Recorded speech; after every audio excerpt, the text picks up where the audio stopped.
Hello, hello, hello, everybody. This is Renault, and thank you so much for tuning in today. And this is big news. Big, big news. CNN. Before we get started, hit that like button and subscribe. Anyway, moving on to this. Sorry, I'm so excited. CNN settles lawsuit brought by Covington Catholic student Nicholas Sandmann. This is huge. Now, for those who don't know, last year in 2018, a group of Catholic high school students at Covington School were. Oh, hold on. My dog is trying to sneak into the room. Just a second. Samson? Samson.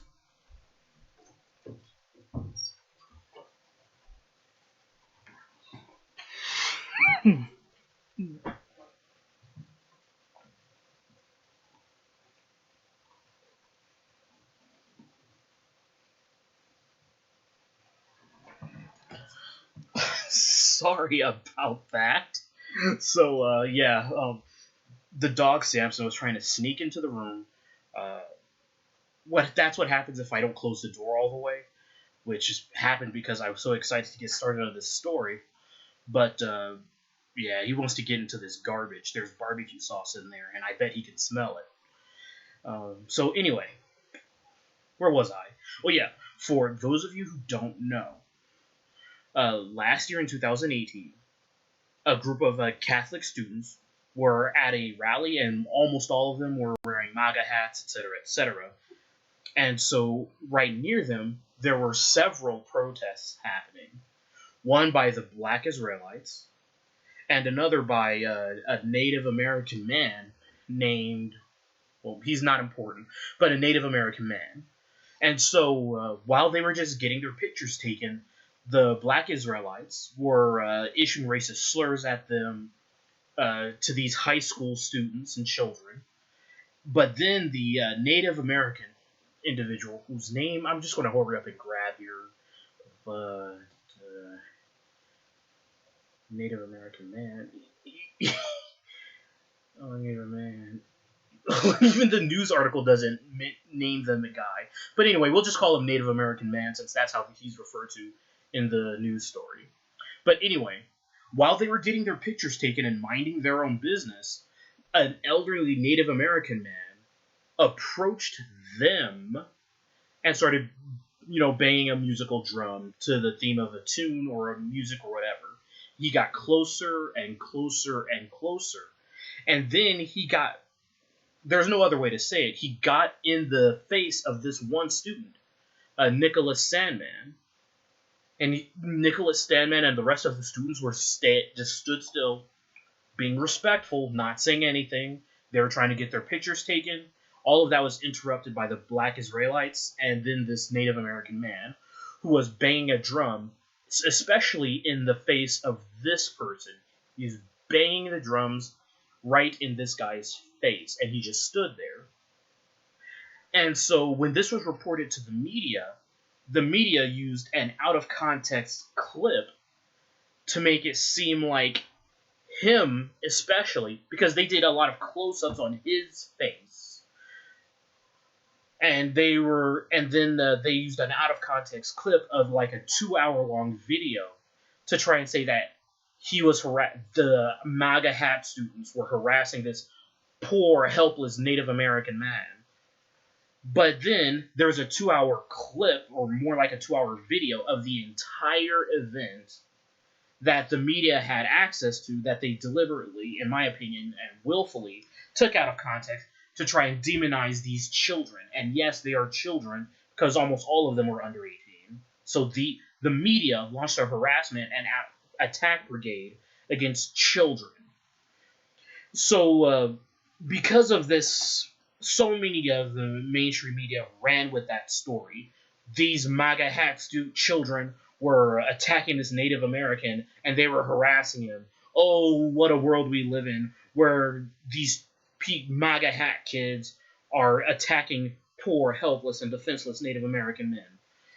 Now, obviously, since the two entire video of 2 hours that they all had access to and chose not to run with, in my opinion, came out. Then they had to retract their story, backtrack on their story, issue revisions, corrections. But by the time that happens, how does the phrase go? Once the horse is out of the barn, it's halfway around the world before the lights are on, and letting people know what happened when the truth comes out. So anyway, this whole narrative where all of the high school students were demonized, but he was especially demonized because there were so many close-ups on his face. There were so many highlights on his face, and so many of these mainstream media news articles demonize him especially, but of course the rest of the students, but him especially. And so, because of their mainstream media's misrepresentation of the facts, and all of that taking place, he filed a lawsuit. Not just against CNN, but I think at least one other, the Washington Post. So, back to this news article.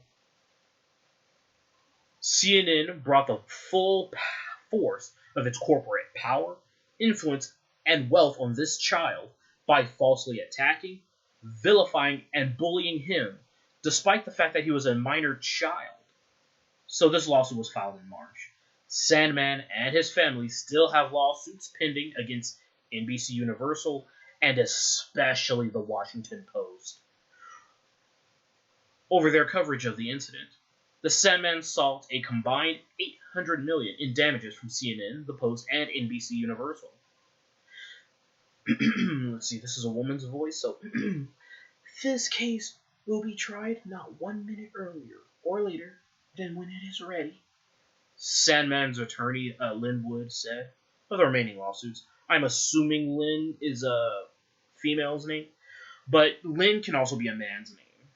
Anyway, numerous national media outlets painted Sandmann and his classmates as menacing, and in some cases, racist, after an edited video.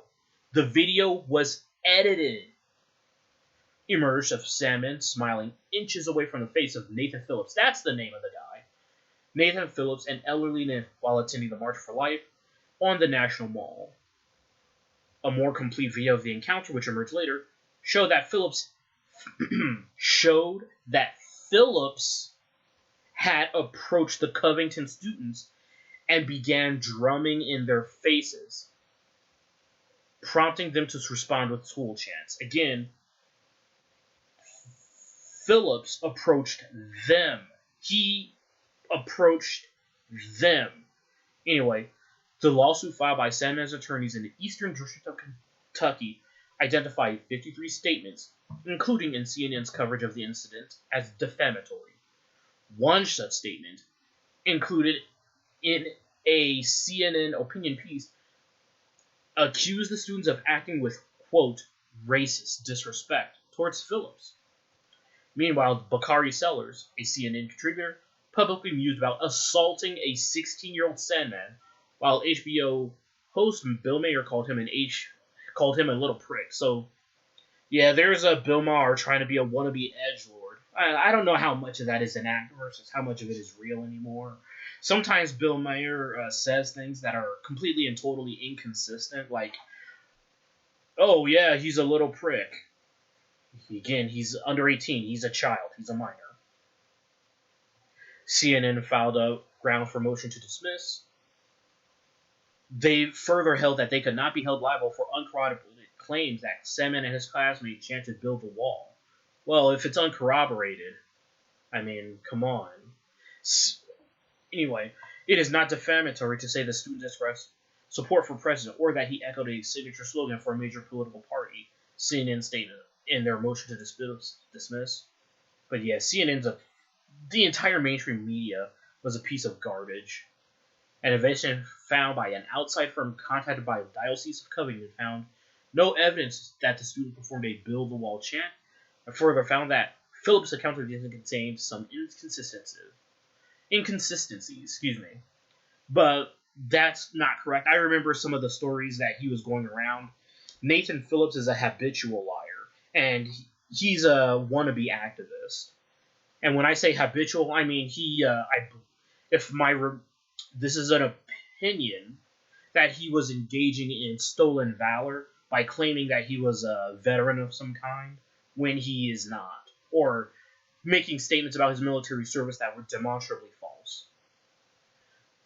Nathan Phillips, the guy who's a habitual liar, initially claimed that the boys approached him, but later admitted that he walked into their group after video emerged debunking his initial claim, because Phillips is a habitual liar. According to his second account, we'll go with that. Phillips was attempting to diffuse a confrontation between the students and a group of black Hebrew Israelites, who can be heard on video shouting racial and homophobic slurs at the boys. So they were victims 6 ways to Sunday. And I'm not mean to say that to pull the victim card, but they were literally victims. They were being bashed by these Hebrew Israelites, not black Israelites. They're black Hebrew Israelites.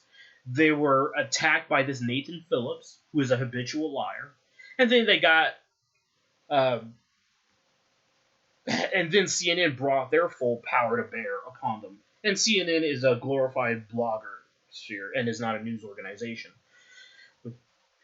Now, Roger J. Foys, the Bishop of Covington, celebrated the report as vindication for the students. Well, I don't know about that. Personally, I would love to see the discovery on this case to see what was being said about these children.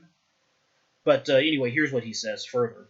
Our students were placed in a situation that was at once bizarre and even threatening, he said in a statement. Their reaction to the situation was, given the circumstances, expected, and one might even say laudatory. Alright. So that's the article. Now, I do want to say that when it comes to what happened here, if I remember correctly, initially, the bishop who was in charge at the time did not defend them, and he actually demonized them further. But anyway, this is a huge story. Nicholas Sandmann is settling with CNN. They brought the full power of their entire news organization to bear. They helped launch a harassment campaign against children, and I hope that they paid a hefty financial sum for attempting to destroy these children's lives. Anyway, this is Renault. Thank you so much. Hit that like button and subscribe, and I hope you enjoy the rest of your day. Bye-bye.